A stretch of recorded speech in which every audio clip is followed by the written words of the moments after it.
Imaginez, avant le temps, avant l'espace, avant tout ce que nous connaissons, il n'y avait rien, un vide silencieux et obscur. Puis, dans cette immensité, une voix retentit, une parole qui allait tout changer. Que la lumière soit.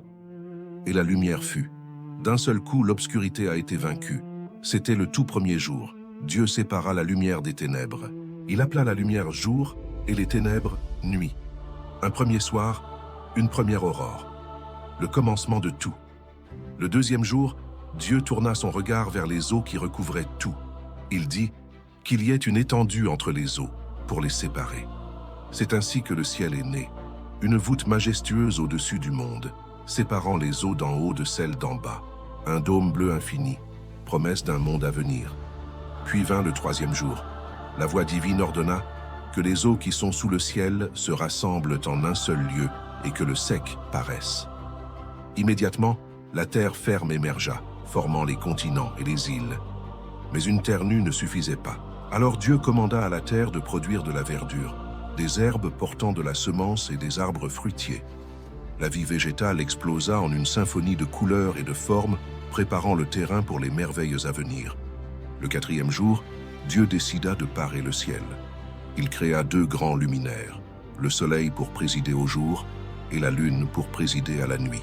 Il parsema aussi le firmament d'étoiles scintillantes. Ces astres n'étaient pas seulement là pour la beauté, ils devaient servir de signes pour marquer les saisons, les jours et les années. Le temps, tel que nous le connaissons, commençait à prendre son rythme. Le cinquième jour, l'attention se tourna vers les eaux et l'air. Que les eaux grouillent d'êtres vivants et que des oiseaux volent au-dessus de la terre, dit Dieu. Et soudain, les mers et les océans s'animèrent de créatures de toute taille, des plus petits poissons aux plus grands monstres marins. Dans le ciel, les oiseaux déployèrent leurs ailes, emplissant l'air de leurs chants. La vie animale avait fait son entrée. Le sixième jour fut le plus chargé. Dieu fit apparaître les animaux terrestres, le bétail, les reptiles, les bêtes sauvages. La terre foisonnait de vie. Mais l'œuvre la plus extraordinaire restait à accomplir.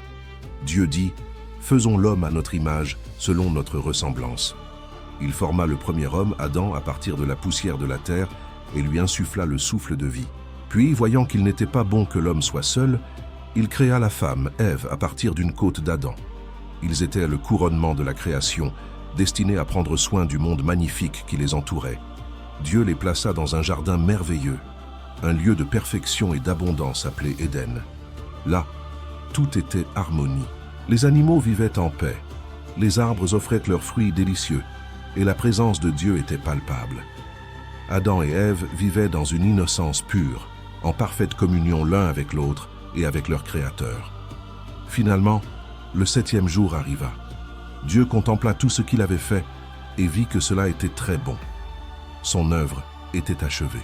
Il bénit ce septième jour et le sanctifia, en faisant un jour de repos, un temps pour s'arrêter et admirer la beauté de la création et se souvenir de son origine divine. C'est la fin de la semaine de la création, mais ce n'est que le début de l'histoire de l'humanité. Une histoire pleine de joie, de défis, d'amour et d'espoir. Cette histoire de la création, transmise à travers les âges, nous rappelle la beauté et la complexité du monde qui nous entoure. Chaque lever de soleil, chaque étoile dans le ciel, chaque créature sur cette terre fait partie de ce grand dessein. Merci beaucoup d'avoir regardé cette vidéo. Si ce voyage aux origines du monde vous a plu, n'hésitez pas à laisser un pouce bleu, à partager et à vous abonner pour ne rien manquer de nos prochaines explorations. À très bientôt.